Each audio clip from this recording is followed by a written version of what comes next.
Petugas penyelamat melakukan operasi pencarian korban selamat yang terkubur di bawah reruntuhan. Tim penyelamat juga dilaporkan bekerja sepanjang malam untuk menemukan jenazah para korban. Menurut media Lebanon, 5 anggota keluarga yang sama tewas di lingkungan Al-Jabal ketika serangan udara Israel diduga menghantam sebuah bangunan tempat tinggal di kota Jibjit, Provinsi Nabatiyeh, Lebanon Selatan pada hari Selasa malam. Media lokal melaporkan bahwa serangan meratakan bangunan tersebut menewaskan Muhammad Jawad Baja, istrinya Lutfia Amani Jaber, putrinya Maryam Hilal Baja, dan putri kecilnya Ali Al-Rida Hilal Baja. Pasca kejadian pada Rabu pagi, pasukan pertahanan Israel IDF mengatakan telah menyerang sejumlah situs infrastruktur Hizbullah di beberapa wilayah di Lebanon Selatan. Sebelumnya, kantor Perdana Menteri mengumumkan bahwa Netanyahu telah menginstruksikan militer untuk mengintensifkan serangan ke Lebanon Selatan setelah menuduh Hizbullah melakukan pelanggaran gencatan senjata. Kedua pihak sepakat untuk gencatan senjata pada 16 April yang kemudian diperpanjang selama 3 minggu pada Kamis lalu. Menurut Kementerian Kesehatan Masyarakat Lebanon, operasi militer Israel di Lebanon telah menyebabkan lebih dari 1 juta orang mengungsi, dengan 2.521 tewas dan 7.804 terluka. Serangan udara Israel kembali menargetkan wilayah Lebanon Selatan. 3 kota dilaporkan terdampak dalam serangan terbaru ini. Israel menghantam kota Chabiyeh, Joya, dan Atiri melalui serangan udara. Kepulan asap tebal membumbung dari lokasi terdampak. Belum ada keterangan resmi terkait jumlah korban maupun total kerugian.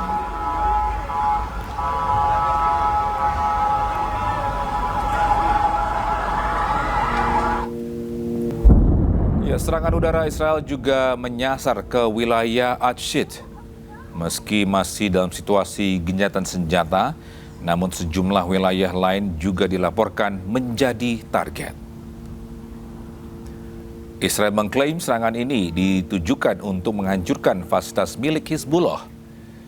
Situasi ini memicu kekhawatiran atas pelanggaran kesepakatan damai dan berpotensi meningkatkan eskalasi konflik di kawasan Timur Tengah.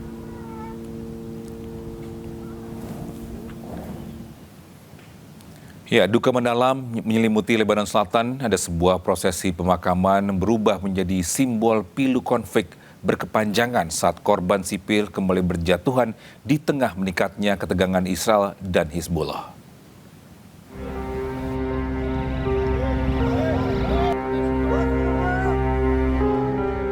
Ratusan warga mengiringi pemakaman Mila Zayat, bocah berusia 4 tahun, bersama ibunya yang tengah mengandung, Rukaya Zidan, di desa Tayar Bedeba. Keduanya tewas dalam serangan udara Zionis Israel, meninggalkan luka mendalam bagi keluarga dan komunitas setempat. Lautan pelayat berjalan perlahan, mengusung jenazah korban menuju peristirahatan terakhir. Tim penyelamat Lebanon sebelumnya mengevakuasi jasad Mila dari runtuhan setelah serangan Zionis Israel menghantam wilayah tersebut. هذا دايما العدو الإسرائيلي وعدو الأمريكاني ما في للمجاهدين الأبطال بالخطوط الأمامية بيلجأ لضرب الأطفال والرضع. هدفهم هن بس يعملوا صدمة وترويع للعالم. ما فيهم للمجاهدين، عم راح ضربوا الأطفال، طفل رضيع، طفل رضيعة، طفل جنين ببطن أمه، لحتى يفرج العالم إنه عم يعمل صورة من الإنجازات اللي عم تعمل. Otoritas kesehatan setempat menyebut sedikitnya 3 orang tewas, termasuk seorang anak dan 11 lainnya terluka, beberapa diantaranya anak-anak. Militer Israel menyatakan serangan tersebut menargetkan posisi Hizbullah dengan klaim menghancurkan fasilitas militer dan gudang senjata. Militer Prancis merilis video jet tempur Rafale milik Prancis tembak jatuh drone Shahed milik Iran di Timur Tengah.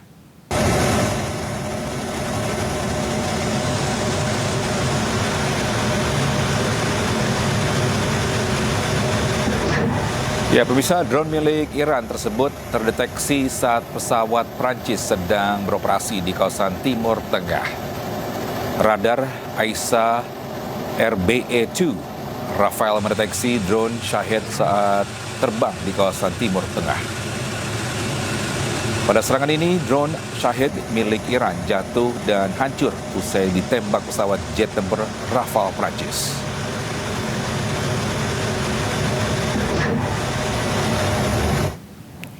Ya, sementara itu Pusat Komando Amerika Serikat merilis marinir Amerika Serikat menyerbu sebuah kapal kargo komersial di Laut Arab. Kapal ini diduga mencoba transit ke Iran dengan melanggar blokade Amerika Serikat ke pelabuhan-pelabuhan Iran. Ya, turun dari helikopter, pasukan marinir Amerika Serikat menyergap kapal Blue Star 3. Mereka kemudian melepaskan kapal ini setelah sebelumnya sempat menggeledah untuk memastikan perjalanan kapal tidak akan singgah di pelabuhan Iran. Pasukan Amerika terus mengencarkan operasi dan blokade di seluruh perairan Timur Tengah. Selain ini, 39 kapal telah dialihkan.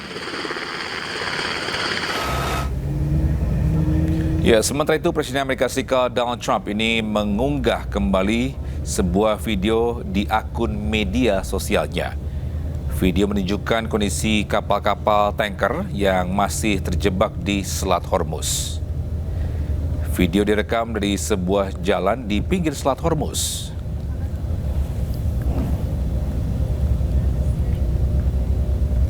Pemirsa, 52 kapal Iran dilaporkan menerobos blokade Amerika Serikat di Selat Hormuz dalam kurun waktu 72 jam. Kapal tersebut terdiri dari 31 kapal tanker minyak dan 21 kapal kargo.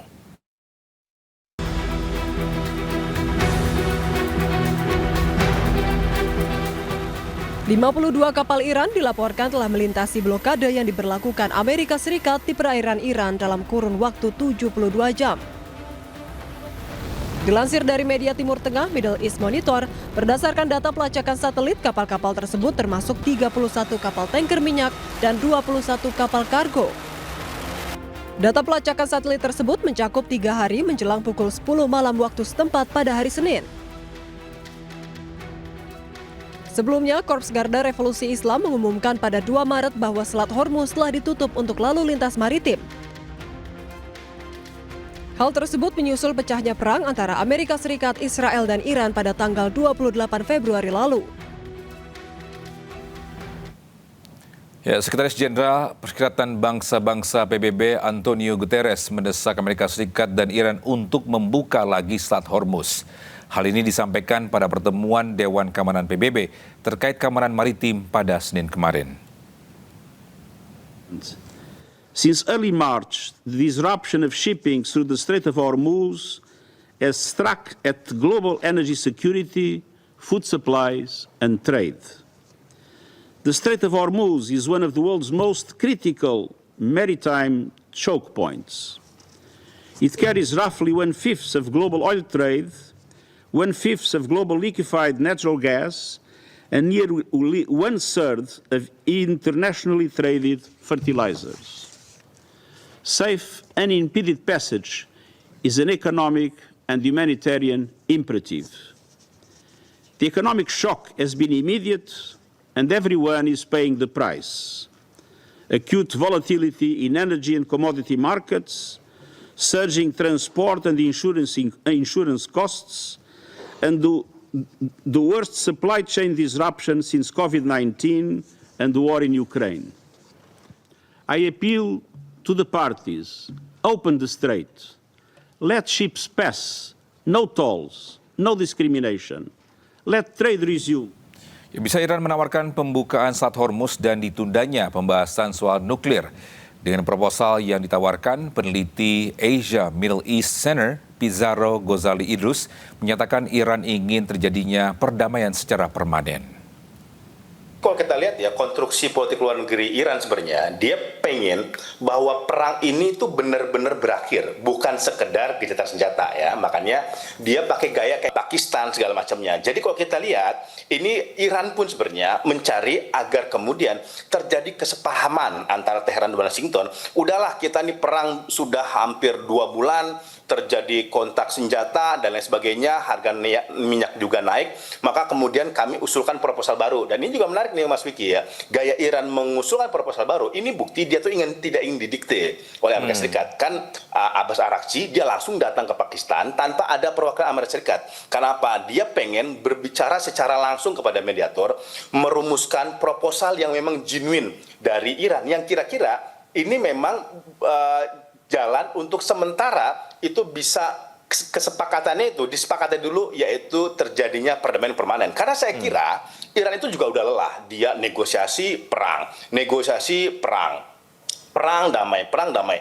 Dia pengen kemudian ini betul-betul bisa dibuat kerangkanya menjadi perdamaian yang jangka panjang seperti itu. Tetapi lagi-lagi kan ini kemudian ini akan kembali lagi ke Amerika Serikat. Apakah kemudian Donald hadapi ketidakseriusan Amerika Serikat di dalam diplomasi? Saya kira itu Iran sebenarnya siap, mau perang pun dia siap, mau damai itu siap, mau negosiasi itu siap. Tapi benar-benar itu dilakukan secara serius dan berkeadilan bagi Iran. Begitu Mas Vicky. Baik, artinya Anda tidak melihat Iran sedang dalam kondisi tertekan ya. Walaupun Anda tadi kalau saya meminjam istilah dari Anda sudah banting harga begitu, menawarkan proposal yang kayaknya akan win-win juga kemudian akan memberikan hal positif bagi Amerika Serikat. Artinya menurut Anda ini Iran lagi nggak dalam kondisi tertekan menurut Anda? Saya kira Iran sangat confident sekarang karena opini publik sekarang mengarah ke dia, dan Iran kan juga ngebaca nih nuansa kebatinan orang-orang Amerika dan politisi Amerika itu kayak gimana Mas Vicky.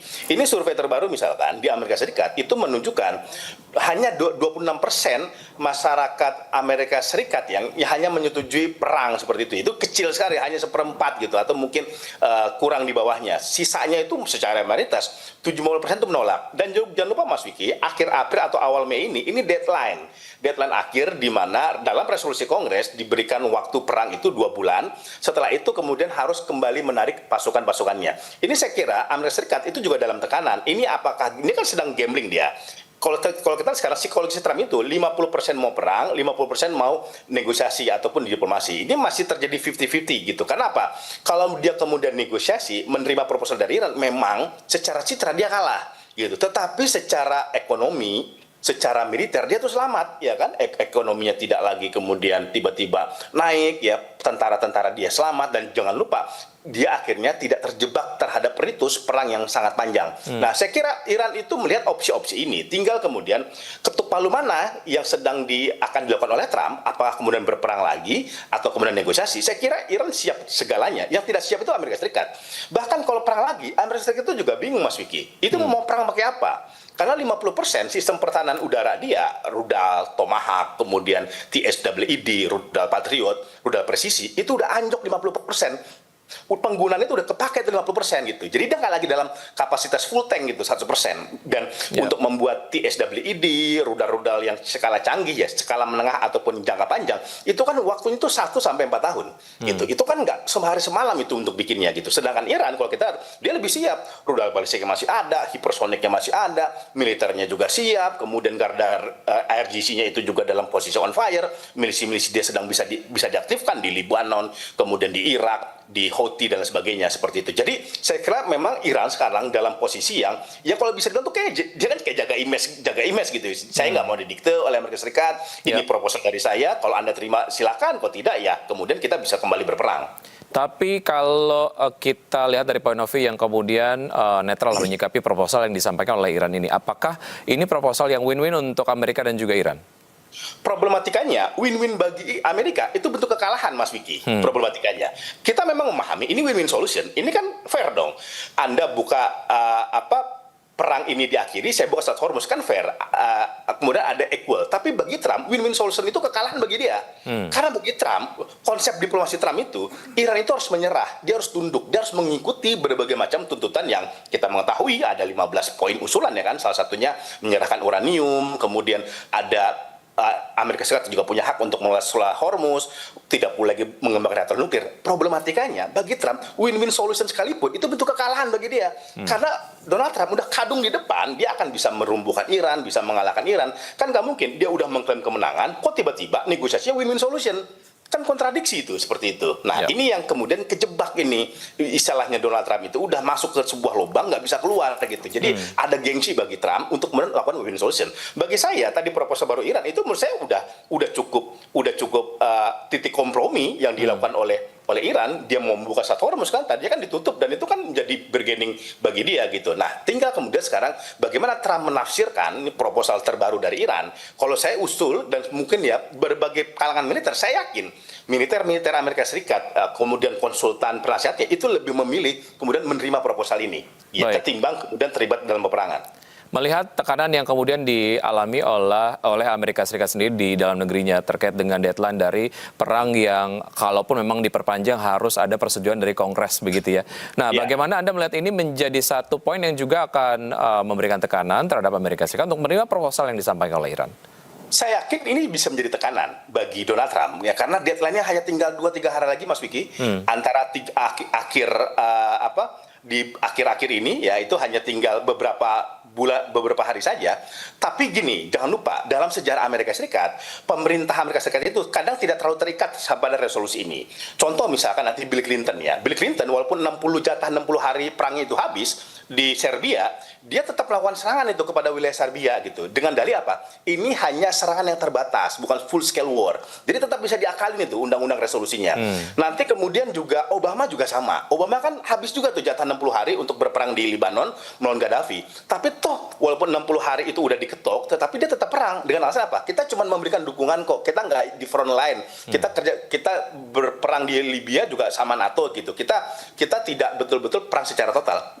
Trump menurut saya juga bisa kayak gini. Kalau kemudian Bill Clinton yang Demokrat, Obama yang Demokrat, itu aja bisa. Apalagi yang Partai Republik yang menggila perang yang dilakukan oleh Trump, itu bisa diakali sama dia. Tetapi problematikanya ialah, dia mau perang pakai apa? Tadi rudalnya sudah habis, kemudian ongkos militernya juga sudah banyak terkuras, dan itu akan berdampak terhadap kas militer dari Amerika Serikat itu sendiri.